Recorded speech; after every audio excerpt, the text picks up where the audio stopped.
நமது பாரத தேசத்தில் வாழ்ந்த நமது முன்னோர்கள் நமக்கருளிய இராமாயண காவியத்தை நவீனமாக நடித்து காட்ட வருகிறார்கள் எம் பள்ளி மாணவர்கள். ராமாயணம் கதாபாத்திரங்கள்: விசுவாமித்திரர், தசரத மகாராஜா, தசரதன் மனைவி கோசலை, தசரதன் மனைவி சுமித்திரை, தசரதன் மனைவி கைகேயி, ஜனக மகாராஜா, ஜனக மகாராஜா மனைவி சுனைனை, ராமன், சீதை,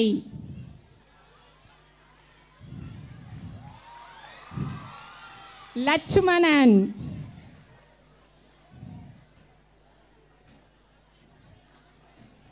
ராவணன், 10 தலை ராவணன், சூர்பனகை,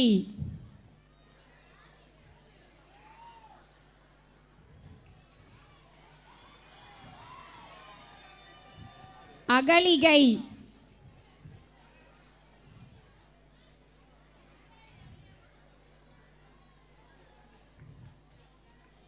சுக்ரீவன்,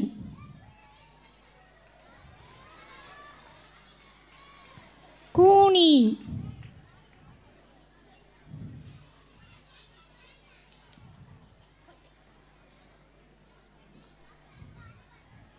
புராணக்கதையாம் இராமாயண கதையை நவீன நாட்டியமாக நடிக்க வருகிறார்கள் எம் பள்ளி கலைக்குழுவினர். அயோத்தி என்னும் நகரம் சரையு நதிக்கரையில் அமைந்திருந்தது. பகைவர்களாலும் வெல்ல முடியாத அந்நகரத்தை தசரத சக்கரவர்த்தி அறநெறி தவறாமல் ஆண்டு வந்தார். அவருக்கு கோசலை, சுமித்ரை, கைகேயி என்னும் 3 மனைவிகள் இருந்தனர்.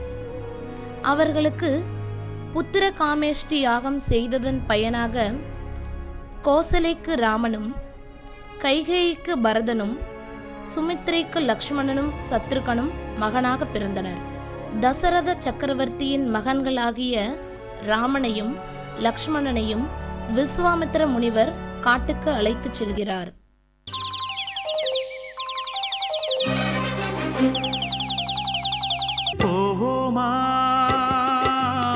ஊர்கோலம் பூலோகம் எங்கெங்கும் போடும் பொன்னியாரும் பாடும் கானம் 100ம் காலம் யாவும் பேரின்பம் காணும் நேரம் ஆனந்தம். போவோமா ஊர்கோலம். அங்கே விஸ்வாமித்திரர் கொடிய அரக்கியான தாடகையை கொல்லுமாறு ஆணையிடுகிறார்.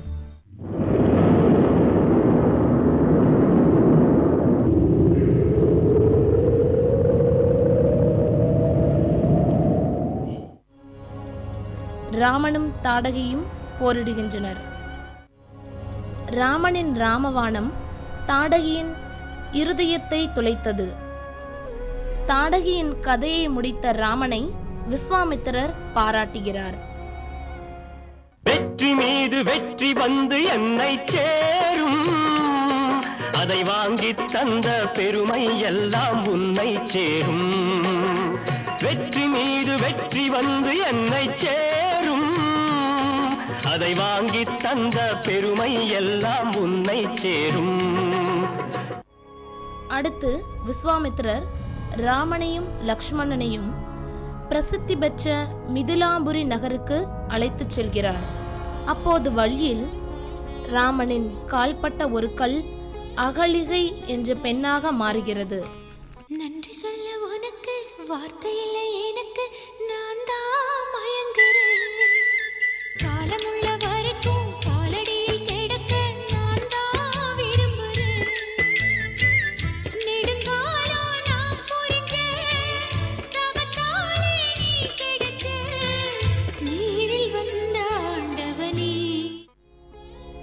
மிதிலாபுரி ஜனக மகாராஜா சிவதனுசு என்ற வில்லை வளைத்து உடைப்பவருக்கு அவருடைய மகள் சீதையை மணமுடித்து கொடுப்பதாக அறிவிக்கிறார்.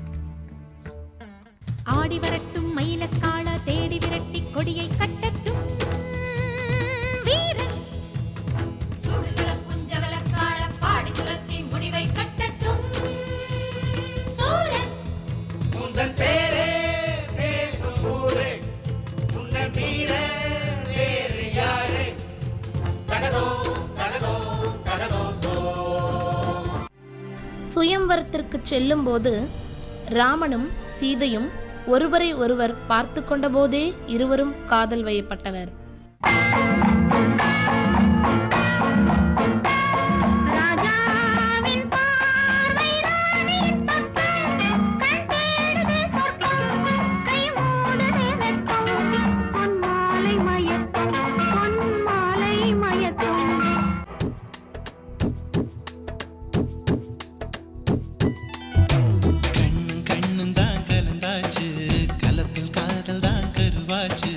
கண்ணில் மட்டும் கற்பு போயாச்சு,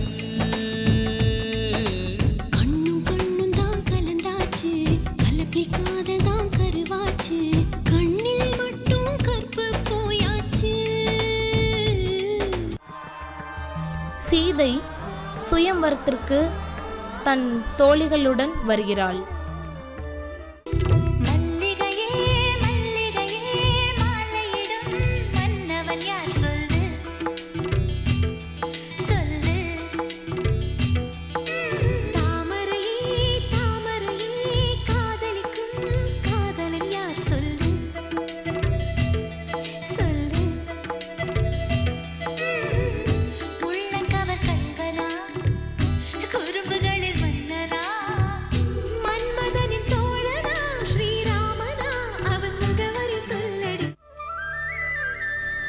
சுயம்வரத்தில் ராமன் வில்லை வளைத்து உடைத்து விடுகிறான். உடனே ஜனக மகாராஜா ராமனுக்கும் சீதைக்கும் திருமண ஏற்பாடு செய்கிறார். அத்துடன் ராமன் தம்பியர் மூவருக்கும் திருமணம் நடக்கின்றது.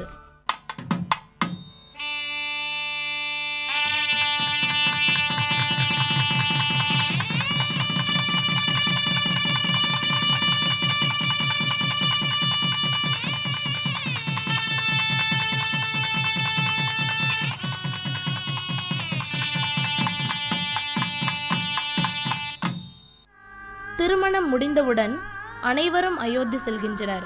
குங்குமம் மங்களுக்கு இன்றுதான் நல்ல நாள், மங்கள மங்கை மனம் கொண்ட நாள் நல்ல நாள். குங்குமம் மங்களுக்கு இன்றுதான் நல்ல நாள், மங்கள மங்கை மனம் கொண்ட நாள் நல்ல நாள். என் வாழ்வில் தீபம் தந்த பேரழகே, என் மார்பில் சாய வந்த பூங்கொடியே, என்னாலும் இன்பம் ஒரு கோடி. தசரத சக்கரவர்த்தி தன் முதுமையை எண்ணி ராமனுக்கு முடிசூட்டுவதாக அறிவிக்கிறார். அப்போது ராமன் சந்தோஷத்தில் துள்ளுகிறான். ஆயிரத்தில் நான் ஒருவன், நீங்கள் ஆணையிட்டால் படை தலைவன். ஆயிரத்தில் நான் ஒருவன், நீங்கள் ஆணையிட்டால் படை தலைவன். நான் ஆணையிட்டால் அது நடந்து விட்டால், நான் ஆணையிட்டால் அது நடந்து விட்டால், இங்கு ஏழைகள் வேதனை படமாட்டார். உயிர் உள்ளவரை ஒரு துன்பமில்லை, அவர் கண்ணீர் கடலிலே விழமாட்டார், அவர் கண்ணீர் கடலிலே விழமாட்டார். இதை அறிந்த கூனி கைகேயியிடம் சென்று ராமனுக்கு முடிசூட்டினால் பரதன் உரிமையை இழந்து விடுவான். ஆகவே நீ மன்னரிடம் சென்று 2 வரங்களை கேள் என்கிறாள். கைகேயி மன்னரிடம் சென்று வரம் கேட்கிறாள். தவம் புரிந்தே நான் இருக்க, வரம் தரவே நீ இருக்க,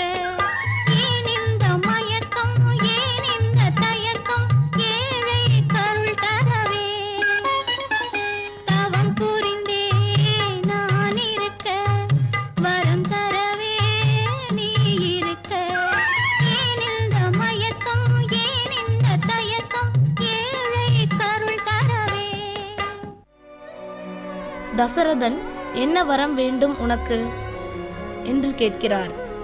கைகேயி வேண்டும், இரண்டாவது ராமன் 14 வருடம் கானகம் செல்ல வேண்டும் என்று கேட்கிறாள். இதை கேட்ட தசரத சக்கரவர்த்தி மனமுடைந்து போகிறார். உன்னை சொல்லி குற்றமில்லை, என்னை சொல்லி குற்றமில்லை, உன்னை சொல்லி குற்றமில்லை, என்னை சொல்லி குற்றமில்லை, காலம் செய்த கோலமடி, கடவுள் செய்த குற்றமடி, கடவுள் செய்த குற்றமடி.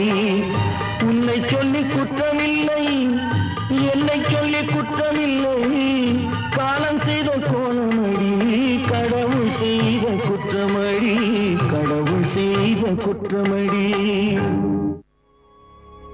தசரதன் கைகேயிக்கு மனமில்லாமல் வரம் தருகிறார்.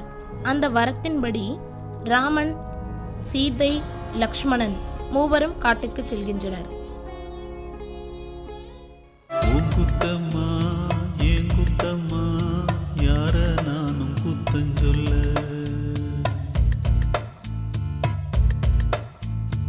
உன் குத்தம்மா ஏன் குத்தம்மா, யார நானும் குத்தஞ்சொல்ல.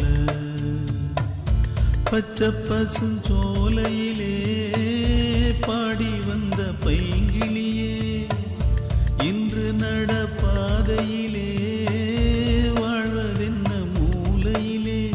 கொத்து நெறிஞ்சி முள்ளு குத்துது நெஞ்சுக்குள்ளே, சொன்னாலும் சோகமம்மா தீராத தாகமம்மா. கானகத்தில் ஒரு நாள் ராவணனின் தங்கை சூர்பனகை ராமனை பார்க்கிறாள். உடனே ராமனின் அழகில் மயங்கி திருமணம் செய்து கொள்ளுமாறு வற்புறுத்துகிறாள். மயங்கினேன் சொல்ல தயங்கினேன் உன்னை விரும்பினேன் உயிரே, தினம் தினம் உந்தன் தரிசனம் பெற தவிக்குதே மனமே, இங்கு நீ இல்லாத வாழும் வாழ்வு தான் ஏனோ. ராமன் மறுக்க லக்ஷ்மணன் அவளின் மூக்கை அறுத்து விரட்டி விடுகிறான்.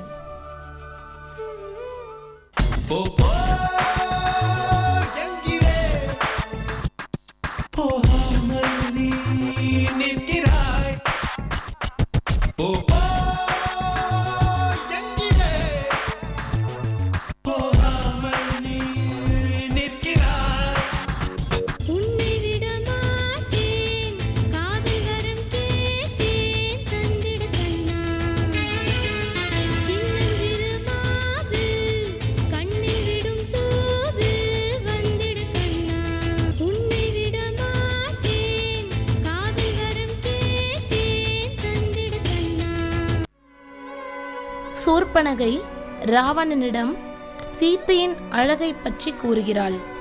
இவளொரு இளங்குருவி, எழுந்து ஆடும் மலர் கொடி, இடையில் நடையில் இறைவன் வரைந்த கோலம், தவழ்ந்திடும் மலையருவி, பறந்து பாடும் பசுங்கிளி, நித்தம் நித்த நித்தம் நடை தட்டி தட்டி பழகும். இவளொரு இளங்குருவி, எழுந்து ஆடும் மலர் கொடி. அவர்களை பழிவாங்க தூண்டுகிறாள். சூர்பனகியின் பேச்சை கேட்டு சீதையின் அழகில் மயங்கிய ராவணன், என்ன விலை அழகே,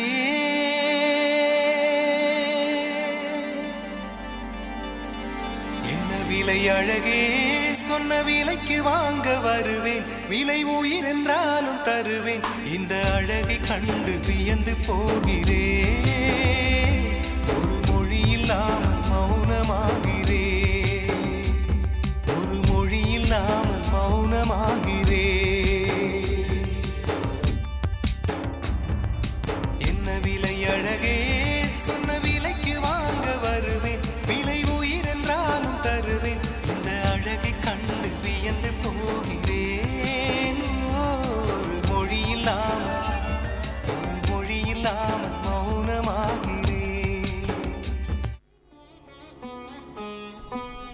அச்சமயம் ராமன் தன் மனைவி சீத்தை ஆசைப்பட்ட பொன்மானை தேடிச் சென்று அம்பு விட்டு கொள்ளும் பொழுது மானின் உருவத்தில் இருந்த அரக்கன் லக்ஷ்மணா என்று ராமனின் குரலில் கத்தி உயிரை விடுகிறான். இதை கேட்ட சீத்தை, லக்ஷ்மணா, உன் அண்ணனுக்கு ஏதோ ஆபத்து, உடனே செல் என்கிறாள். சரி, நான் போடும் கோட்டை தாண்டி வராதீர்கள், இதோ நான் அண்ணனை பார்க்கச் செல்கிறேன். அந்த சமயத்தில் ராவணன் சீத்தையை சிறையெடுக்க எண்ணி வருகிறான். சீத்தையை கண்டவுடன், ஆஹா என்பார்கள், அடடா என்பார்கள், அவளை பார்த்த எல்லோரும். 3 வினாடி அவளை கண்டாலே நெஞ்சை தாக்கும் மின்சாரம். ஆஹா என்பார்கள், அடடா என்பார்கள், அவளை பார்த்த எல்லோரும். 3 வினாடி அவளை கண்டாலே நெஞ்சை தாக்கும் மின்சாரம். சீத்தையை கண்டவுடன் லக்ஷ்மணன் போட்ட கோட்டை தாண்டி வந்து அன்னமிடுமாறு கேட்கிறான். அப்போது ராவணன், வாடி பொட்ட புள்ள வெளியே என் வாலிபத்தை நோகடிச்ச கிளிய. வாடி பொட்ட புள்ள வெளியே என் வாலிபத்தை நோகடிச்ச கிளிய. நீயா உன்ன தாரியா இல்ல மோதி பார்க்க போறியா? வாடி பொட்ட புள்ள வெளியே என் வாலிபத்தை நோகடிச்ச கிளிய. சீத்தை வெளியே வந்ததும் ராவணன் சீத்தையை தூக்கிச் சென்று விடுகிறான். அங்கு வந்த ராமனும் லக்ஷ்மணும் சீத்தையை காணாமல் தேடிச் செல்கிறார்கள். தேடும் கண் பார்வை தவிக்க துடிக்க,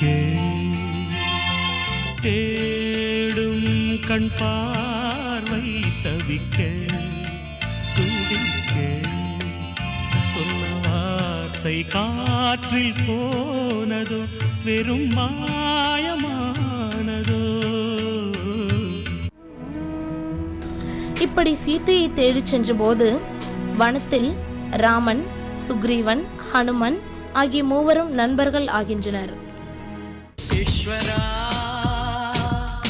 வானும் மண்ணும் ஹேண்ட்ஷேக் பண்ணுதும் நாளேஸ்வரா. ஈஸ்வரா வானும் மண்ணும் ஹேண்ட்ஷேக் பண்ணுதும் நாளேஸ்வரா. நீரும் நெருப்பும் ஃப்ரெண்ட்ஷிப் ஆனதும் நாளேஸ்வரா. ஹனுமன் அசோகவனத்தில் சோகமே உருவான சீத்தையை கண்டுபிடிக்கிறான். ஸ்ரீராமனின் ஸ்ரீதேவியே, அனுமான் உன்னை காக்க, சிறையில் உன்னை மீட்க, கடல் தாண்டி வந்தானம்மா, எதிர்ப்போரை வெல்வானம்மா. ஹனுமன் சீதை இருக்கும் இடத்தை ராமனுக்கு தெரிவிக்கின்றான். அப்போது ராமன் மீண்டும் ஹனுமனையே ராவணனிடம் தூதுவனாக அனுப்புகின்றான். சமாதானத்தை ஏற்காத ராவணன் ராமனை போருக்கு அழைக்கின்றான்.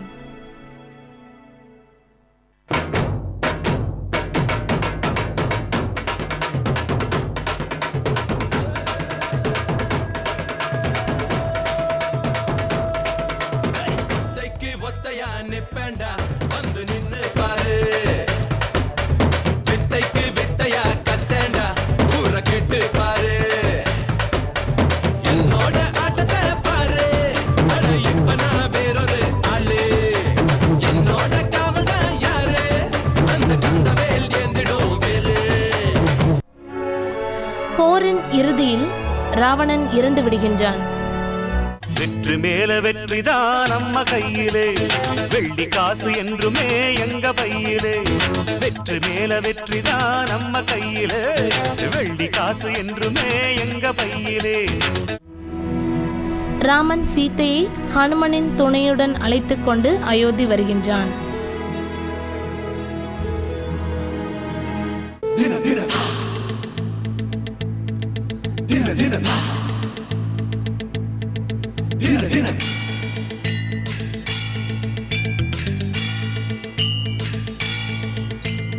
கலகலக்குது கலகலக்குது கொலுசு சத்தம் கலகலக்குது எங்கள் வீட்டுக்குள் தேவதை வந்து விட்டா பார்த்துக்கு.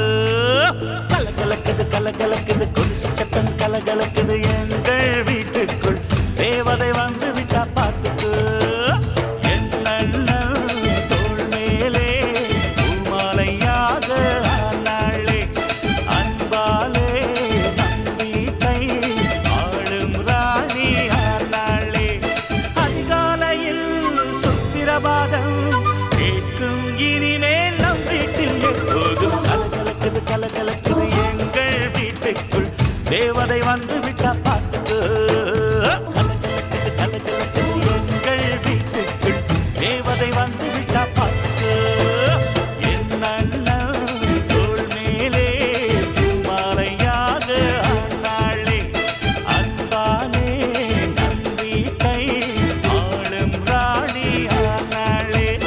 அதிகாலையில் சுப்பிரபாதம் கேட்கும் இனிமேல் நம் வீட்டில் எப்போதும் கலகலக்குது கலகலக்குது எங்கள் வீட்டுக்குள் தேவதை வந்து விட்டா பார்த்துக்கு.